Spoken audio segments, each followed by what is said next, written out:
రెండవ దినవృత్తాంతముల గ్రంథము 13వ అధ్యాయము. రాజైన యరొబాము ఏలుబడిలో 18వ సంవత్సరమందు అబీయా యూదావారి మీద ఏలనారంభించెను.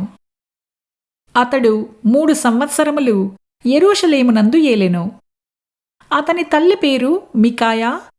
ఆమె గిబియా ఊరివాడైన ఊరియేలు కుమార్తె. అబీయాకును యరొబామునకును యుద్ధము కలుగగా అబీయా 4,00,000 మంది పరాక్రమశాలుల సైన్యము ఏర్పరచుకొని యుద్ధమునకు సిద్ధము చేసెను. యరొబామును 8,00,000 మంది పరాక్రమశాలులను ఏర్పరచుకొని అతనికి ఎదురుగా వారిని యుద్ధమునకు వ్యూహపరచెను. అప్పుడు అబీయా ఎఫ్రాయిము మన్యమందుండు సెమరాయిము కొండమీద నిలిచి ప్రకటించినదేమనగా, యరొబామా, ఇజ్రాయేలు వారలారా, మీరందరును నాకు చెవియొగ్గుడి. ఇజ్రాయేలు రాజ్యమును ఎల్లప్పుడూ ఏలునట్లుగా ఇజ్రాయేలీయుల దేవుడైన యెహోవా దావీదుతోనూ అతని సంతతివారితోనూ భంగము కాజాలని నిబంధన చేసి దానిని వారికిచ్చినని మీరు తెలుసుకుందురు కదా. అయినను దావీదు కుమారుడైన సొలొమోనుకు దాసుడును నెబాతు కుమారుడును అగు యరొబాము పనికిమాలిన దుష్టులతో కలిసి లేచి తన యజమానుని మీద తిరుగుబాటు చేసెను. సొలొమోను కుమారుడైన రెహబాము ఇంకనూ బాల్యదశలో ఉండి ధైర్యము లేనివాడై వారిని ఎదిరించుటకు తగిన శక్తి లేకున్నప్పుడు వారు అతనితో యుద్ధము చేయుటకు సిద్ధమైరి. ఇప్పుడు దావీదు సంతతి వారి వశముననున్న యెహోవా రాజ్యముతో మీరు యుద్ధము చెయ్య తెగించదమని తలంచుచున్నారు. మీరు గొప్ప సైన్యముగా ఉన్నారు. యరొబాము మీకు దేవతలుగా చేయించిన బంగారు దూడలను మీ యొద్ద ఉన్నవి. మీరు అహరోను సంతతి వారైన యెహోవా యాజకులను లేవీయులను త్రోసివేసి అన్యదేశముల జనులు చేయునట్లు మీ కొరకు యాజకులను నియమించుకుంటిరి కదా.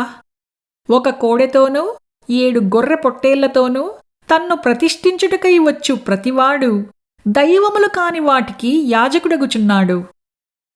అయితే యెహోవా మాకు దేవుడయ్యున్నాడు.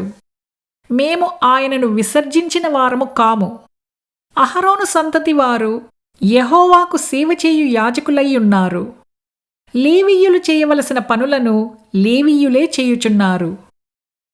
వారు ఉదయాస్తమయములయందు యెహోవాకు దహనబలులు అర్పించుచు సుగంధ ద్రవ్యములతో ధూపము వేయుచు పవిత్రమైన బల్లమీద సన్నిధి రొట్టెలు ఉంచుచు బంగారు దీపస్తంభమును ప్రమిదలను ప్రతి సాయంత్రము ముట్టించుచూ వచ్చుచున్నారు. మేము మా దేవుడైన యెహోవా ఏర్పర్చిన విధిని బట్టి సమస్తమును జరిగించుచున్నాము.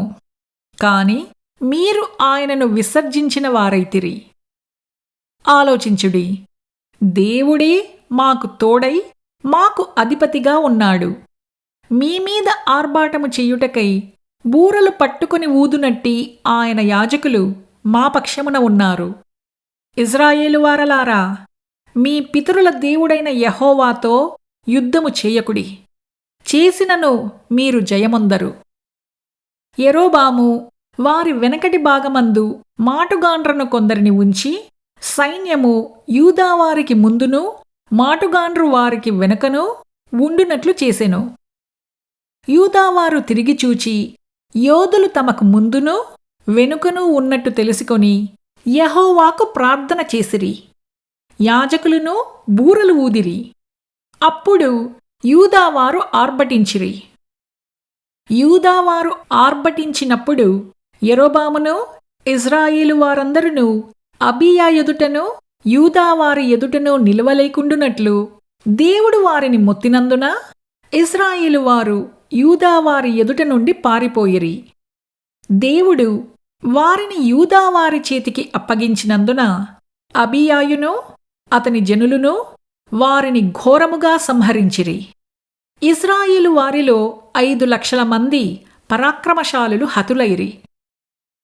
ఈ ప్రకారము ఇశ్రాయేలు వారు ఆ కాలమందు తగ్గింపబడిరి కాని యూదావారు తమ పితరుల దేవుడైన యెహోవాను ఆశ్రయించిన హేతువు చేత జయమొందిరి.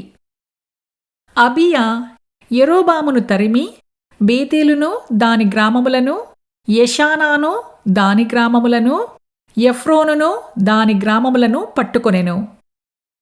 అబీయా బ్రతికిన కాలమున యెరోబాము మరలా బలము పొందలేదు. యెహోవా అతని మొత్తినందుచేత అతడు మరణమొందెను. అబీయా వృద్ధి నొందెను. అతడు 14 మంది భార్యలను వివాహము చేసుకుని 22 కుమారులను 14 కుమార్తెలను కనెను. అబీయా చేసిన ఇతర కార్యములను గూర్చియు, అతని చర్యను గూర్చియు, అతని కాలమున జరిగిన సంగతులను గూర్చియు ప్రవక్తయైన ఇద్దో రచించిన సటిక గ్రంథమునందు వ్రాయబడియున్నది.